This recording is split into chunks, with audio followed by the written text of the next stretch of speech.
Magandang hapon, Pilipinas. Live mula sa Pag-asa Weather and Flood Forecasting Center, narito na ang mga dapat ninyong malaman sa lagay ng ating panahon.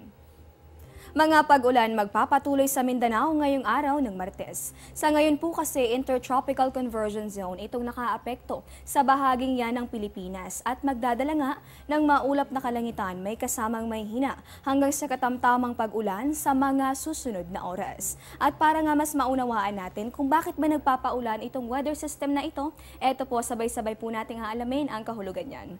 Yung ITCZ ay yung lugar kung saan nagsasalubong yung hangin na mula sa magkaibang direksyon. Yan po yung Northern at Southern Hemisphere. Sa kanilang pagsalubong, nakakabuo ng mga kaulapan na siya naman nagdadala ng mga pag-ulan. At dahil nga sa Mindanao lamang ito dominante, dito sa atin sa Metro Manila, sa natitirang bahagi nitong Luzon hanggang dito, sa nalalabing bahagi ng Visayas, asahan natin yung bahagya hanggang sa maulap na kalangitan, ibig sabihin po niyan, maalinsangang panahon yung iiral. Pero nariyan pa rin naman yung mga pulupulong pag-ulan o pagkidlat at pagkulog. Kaya naman huwag kalilimutan magdala ng payong sa inyong mga lakad. At kaugnay nga ng ating mga nabanggit na pag-ulan, naglabas ng thunderstorm advisory ang Pag-asa. Kaninang 1:51 PM makakaranas ng 1 hanggang sa 2 oras na pag-ulan itong Doña Remedios sa bahagi po yan ng Bulacan.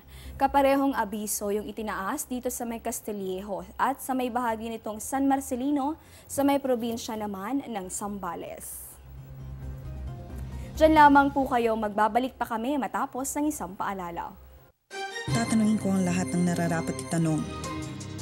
Tatanungin ko sina Manong at Manang, mga kaibigan at katrabaho, Si Obama at ang barangay tanod.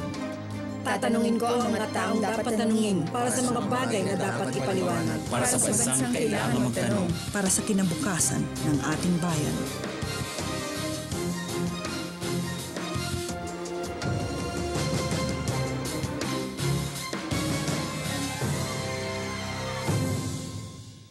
Sa punto pong ito, tingnan naman natin yung nilalaman ng 3-day weather forecast ng Pag-asa.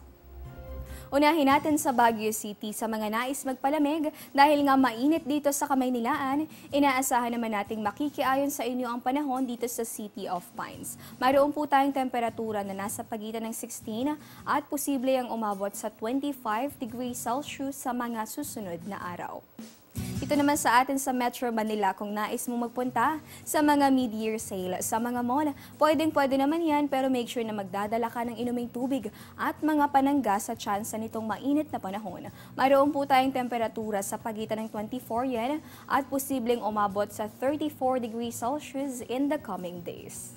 At kung ang flight mo naman ay papuntang Metro Cebu at nakaschedule na sa mga susunod na araw, inaasahan naman nating sasalubungin ka nitong pangkalahatang maaliwalas na panahon. Yan po ay sa araw ng Miyerkules hanggang sa araw ng Huwebes. Pero kung ang flight mo ay nakaschedule sa araw nitong Biyernes, make sure na magtitake ng mga precautionary measures dahil inaasahan natin yung mga tsansa ng pag-ulan.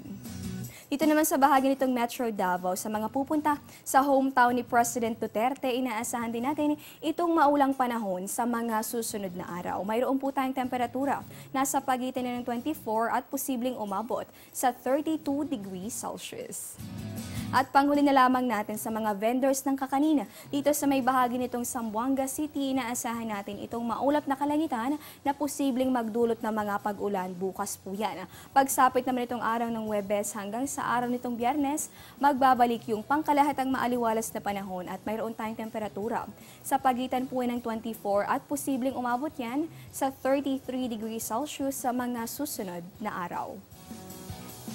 At yan po muna ang latest mula rito sa Pag-asa DOST. Ito po ang Panahon TV kung saan walang pinipiling panahon ang pagbibigay impormasyon. Ako po si Desiree Jonio. Magandang hapon po sa inyong lahat.